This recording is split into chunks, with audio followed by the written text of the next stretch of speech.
Comment utiliser l'outil de valeur cible d'Excel? Bonjour à tous, c'est Alex d'excelformation.fr et aujourd'hui je vous propose de découvrir un outil très pratique d'Excel qui est le calcul de la valeur cible. Celui-ci permet en effet de déterminer quelle valeur donner à une cellule afin que le calcul généré dans une autre cellule atteigne un montant que nous allons déterminer. Nous allons par exemple pouvoir utiliser cet outil dans le cadre de la recherche d'une rentabilité d'une entreprise afin de pouvoir déterminer le prix de vente unitaire à appliquer afin de pouvoir atteindre l'équilibre dans le fonctionnement d'une activité. Alors vous trouverez très régulièrement de nouvelles vidéos sur la chaîne, alors pensez à vous abonner et surtout à activer la clochette de notification afin d'être sûr de ne manquer aucune astuce et de devenir rapidement un pro d'Excel.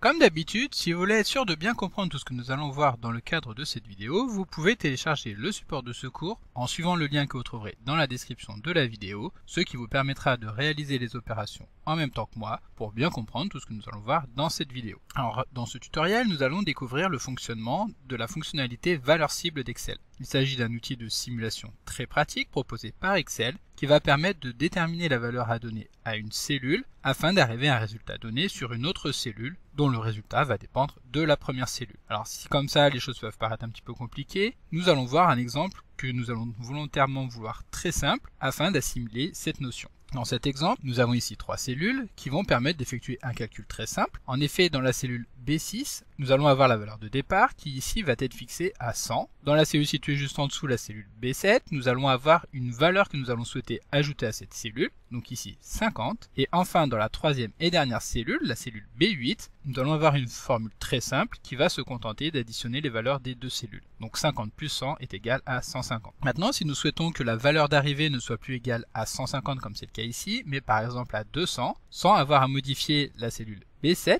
nous allons donc avoir deux possibilités pour retrouver le résultat que nous avons ici dans la cellule B6. Soit nous effectuons le calcul qui va nous permettre de déterminer la valeur de départ, à savoir qu'il s'agit ici d'une simple soustraction, étant donné que dans la cellule B8 nous souhaitons avoir le résultat 200, et que pour y arriver nous allons simplement ajouter le résultat de la cellule B7 qui est à 50, par soustraction, 200 moins 50 est évidemment égal à 150. Nous pouvons également demander à Excel d'effectuer ce calcul à notre place, et pour cela nous allons faire appel à l'outil de détermination de la valeur cible. Pour cela, il suffit tout simplement de sélectionner la cellule finale, qui est ici la cellule B8, et ensuite nous allons pouvoir lancer le calcul de la valeur cible. Pour cela, nous allons simplement nous rendre dans le menu Données, et à droite, dans les outils d'analyse de scénario, nous allons tout simplement lancer la valeur cible. Excel nous présente alors la fenêtre de paramétrage de la valeur cible, dans lequel nous allons avoir trois informations à venir renseigner. Tout d'abord, le premier champ que nous allons y renseigner correspond à la cellule à définir. Il s'agit ici de la cellule dans laquelle se trouve la valeur finale que nous allons vouloir atteindre. Comme vous pouvez le constater ici, Excel a inséré automatiquement la référence de la cellule qui était sélectionnée, que nous pouvons toujours voir sur la feuille de calcul en arrière-plan. Et c'est pour cela que, avant de lancer l'outil de valeur cible, nous avons sélectionné la cellule B8. Bien entendu, si cela n'avait pas été le cas, il suffirait tout simplement de sélectionner une autre cellule pour qu'Excel actualise le résultat qui est rentré dans ce champ. Donc ici, nous allons tout simplement recliquer sur B8 afin d'insérer la référence à cette cellule. Le deuxième champ que nous allons avoir est le champ valeur à atteindre. Il va ici s'agir de saisir le montant que nous souhaitons voir dans la cellule B8 et ici, comme nous l'avons vu juste avant, nous souhaitons que celle-ci ait pour résultat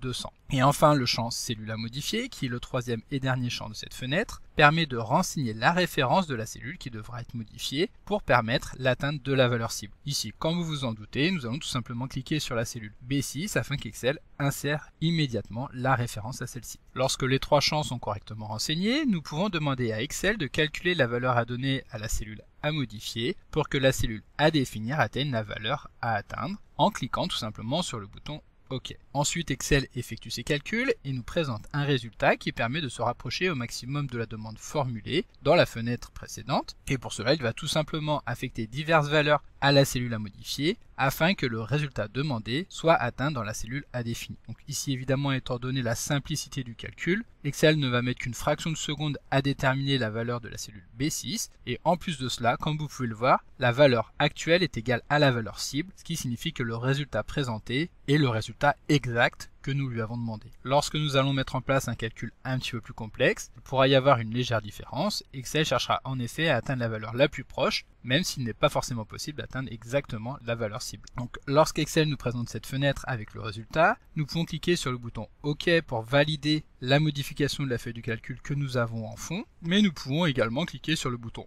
annuler afin de pouvoir revenir à la situation de départ. Ici pour le test, nous cliquons sur annuler, Excel annule les opérations et revient directement au résultat. Alors bien entendu, pour pouvoir utiliser correctement l'outil de recherche de valeur cible comme nous venons de le faire, il faut absolument s'assurer que le résultat de la valeur finale dépende effectivement de la valeur initiale. En effet, imaginons que nous venons modifier ici la formule de la cellule B8 pour que par exemple le résultat présenté soit égal au montant que nous avons dans la cellule B7 que nous allons multiplier par 3. Ici nous avons toujours le résultat de 150, mais comme vous avez pu constater, la valeur de départ n'intervient plus dans le calcul. Si à ce moment-là nous relançons à nouveau un calcul de valeur cible, donc en nous rendant à nouveau dans analyse scénario valeur cible, ici nous allons définir que la valeur à atteindre est une fois de plus 200 et que la cellule à modifier est ici la cellule B6. Si nous validons, Excel va travailler encore une fois, il va boucler sur les itérations à lancer et lorsqu'il sera arrivé à la 100e itération, nous allons avoir un message qui va nous expliquer qu'il n'a trouvé aucune solution. Donc ici, étant donné que nous avons laissé Excel aller jusqu'au bout du raisonnement, ici les valeurs seront maintenant erronées. Mais pas de panique, il suffit tout simplement d'appuyer sur CTRL Z pour annuler la dernière opération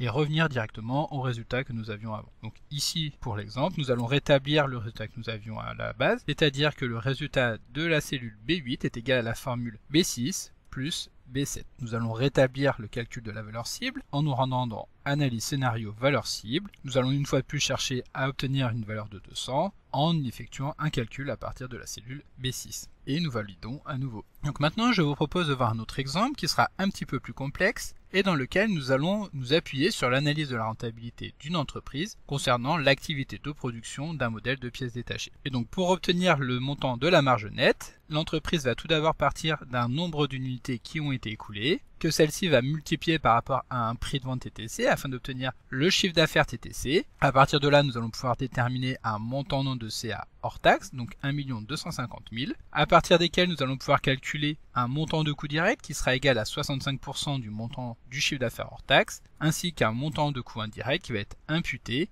à raison d'un forfait de 40 € par pièce. À partir de là, et par différence, nous allons maintenant pouvoir déterminer le montant de la marge nette qui est égal au montant du chiffre d'affaires hors taxe moins les différents coûts que nous venons de calculer. Comme nous pouvons alors nous en rendre compte, cette analyse démontre que compte tenu du prix de vente de 120 € que nous avons vu ici, l'activité de l'entreprise n'est pas rentable. À partir de cette étude, l'entreprise va alors chercher à savoir à partir de quel prix de vente TTC celle-ci pourrait espérer atteindre son point mort. Mais évidemment, compte tenu de l'ensemble des paramètres qui entrent en jeu dans la détermination de la marge nette, cette recherche peut être assez complexe. Nous avons en effet plusieurs types de paramètres à confronter, donc qu'il s'agisse de retirer la TVA, de déterminer un montant de coût direct qui est calculé en fonction d'un pourcentage de chiffre d'affaires et également par rapport à un coût direct exprimé en valeur. Mais bien sûr, pour nous aider dans la démarche, nous allons pouvoir utiliser la valeur cible d'Excel en procédant comme nous l'avons vu dans la première partie. Nous allons à nouveau revenir dans le menu Données, dérouler le menu Analyse de scénario et lancer la valeur cible. Ici, nous allons bien entendu chercher à savoir pour quelle valeur donnée de la cellule C15, qui correspond au prix de vente TTC, la valeur de la cellule C22,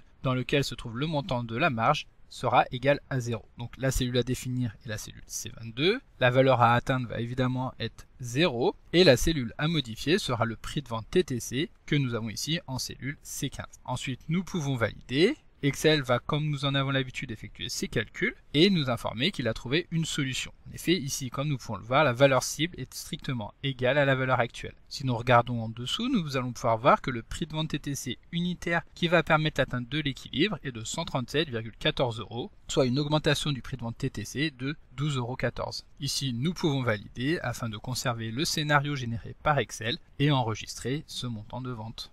Donc comme d'habitude, vous pouvez télécharger le support de secours en suivant le lien que vous trouverez dans la description de la vidéo. Si la vidéo vous a plu, n'oubliez pas de la liker et de la partager à vos collègues et amis sur l'ensemble de vos réseaux sociaux. Et vous pouvez également me laisser vos impressions dans l'espace des commentaires, je lirai chacun d'entre eux et y répondrai avec plaisir. Évidemment, si ce n'est pas encore fait, abonnez-vous à la chaîne pour ne manquer aucune astuce. C'est également très important pour m'aider à gagner en visibilité afin de pouvoir développer la chaîne et continuer de vous proposer des tas de nouvelles vidéos. Merci d'avoir suivi cette vidéo et à très bientôt pour un prochain tuto.